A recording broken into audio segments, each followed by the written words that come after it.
গ্রামের সাধারণ মানুষের চোখে তিনি মানবিক শিক্ষক। 14 বছরের চাকরির সঞ্চয় বিলিয়ে দিয়েছেন সমাজসেবায়। গ্রামের সাধারণ মানুষের চোখে তিনি মানবিক শিক্ষক। পটাশপুরের প্রাথমিক বিদ্যালয়ের শিক্ষক রতন কুমার সাউ। তিনি শুধু শিক্ষক নন, এলাকায় পরিচিত সন্তানদের অভিভাবক, দরিদ্রদের সন্তান নামে।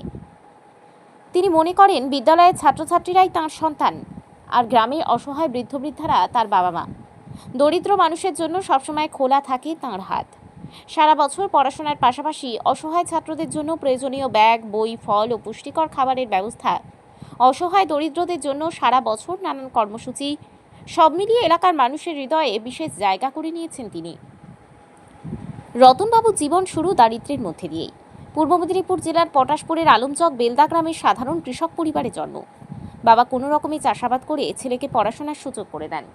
বেলদা গঙ্গাধর একাডেমি থেকে উচ্চ মাধ্যমিক, এরপর ইতিহাস নিয়ে স্নাতক হন বেলদা কলেজ থেকে। 2008 সালে বিদ্যাসাগর বিশ্ববিদ্যালয় থেকে স্নাতকোত্তর সম্পন্ন করেন এবং 2010 সালে বিএড ডিগ্রি লাভ করেন। সংগ্রামী এই পথই তাকে সমাজসেবার শক্ত ভিত করে দেয়। 2010 সালে রতন কুমার সাউ কর্মজীবন শুরু করেন ঝাড়গ্রামের কয়মা প্রাথমিক বিদ্যালয়ের শিক্ষক হিসেবে। কিছুদিন পর তিনি বদলি হয়ে আসেন পটাশপুরের বামুন বসাক প্রাথমিক বিদ্যালয়ে।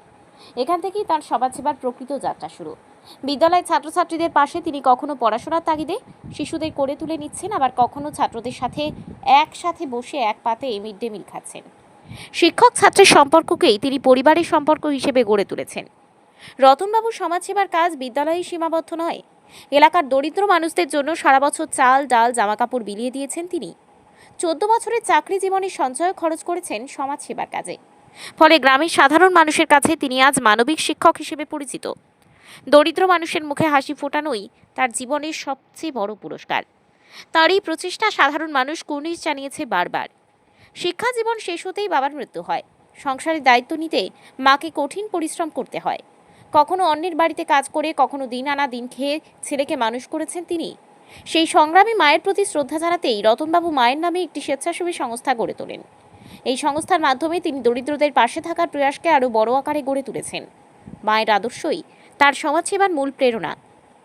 কেন এই কর্মকাণ্ড? রতনবাবু বলেন, শিক্ষকতা আমার পেশা হলেও সমাজসেবা আমার জীবনের লক্ষ্য। ছাত্রছাত্রীদের আমি নিজের সন্তান মনে করি, তাই তাদের জন্য সর্বস্ব উজাড় করে দিতে চাই। আর আমার মা বাবা শিখিয়েছেন অভাব সত্ত্বেও মানুষের পাশে দাঁড়াতে হয়।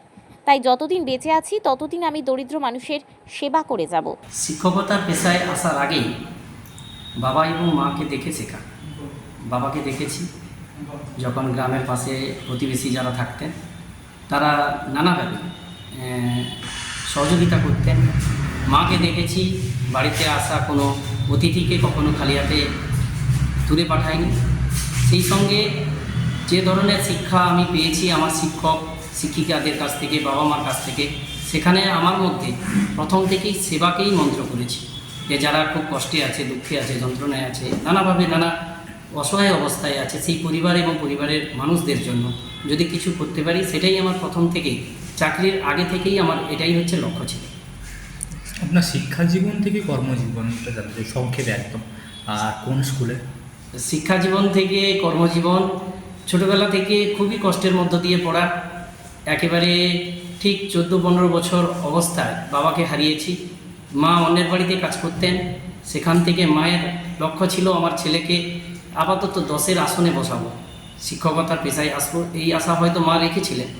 কিন্তু কখনো পাবো বা এই চাকরি করব, এই ধরনের ভাবনা চিন্তা ছিল না।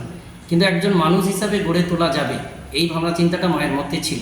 এবং মাকে দেখেছিলাম যে খুব সৎ এবং নিষ্ঠা সহকারে এবং প্রত্যেককে আপন করে নিয়ে আমাকে আমার লক্ষ্যে পৌঁছানোর জন্য যুদ্ধ করেছে। তাই কর্মজীবনটা আমার কাছে খুব কঠিন ছিল। ছোটোবেলায় অন্যের বাড়িতে বাবা মা যেমন কাজ করেছে, আমিও কাজ করেছি। ছোটোখাটো অন্যের ব্যবসাতে গিয়ে সহযোগিতা করিয়েছি। সেখান থেকে খুব কষ্টের জীবন আমারও কেটেছে। আজকে যাদের পাশে আমি দাঁড়িয়েছি তাদের দেখে আমার ফেলে আসা দিনগুলো মনে পড়ে যে আমিও এদের থেকে আরও করুণ অবস্থায় ছিলাম।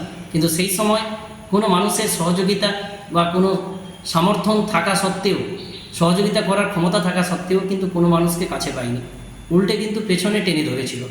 সেই জায়গা থেকে একটাই লক্ষ্য আজকে, যে শিক্ষকতার জীবনে যেখানে আমাদের মূল উদ্দেশ্য হচ্ছে সমাজ গড়ার কারিগর আমরা ভবিষ্যৎ প্রজন্মকে উন্নতির দিকে নিয়ে যাব, দেশকে যাতে এগিয়ে নিয়ে যেতে পারে, ছাত্রছাত্রীদের স্বামী বিবেকানন্দ, বিদ্যাসাগরের আদর্শে দীক্ষিত করে তুলব। সেই জন্য আমার শিক্ষকতার পাশাপাশি ছাত্রছাত্রীদের এই পাঠ দিতে চাই যে সেবার মধ্য দিয়ে শিক্ষাকে আরও আলোকিত করে তুলুন। Bureau report, TN update.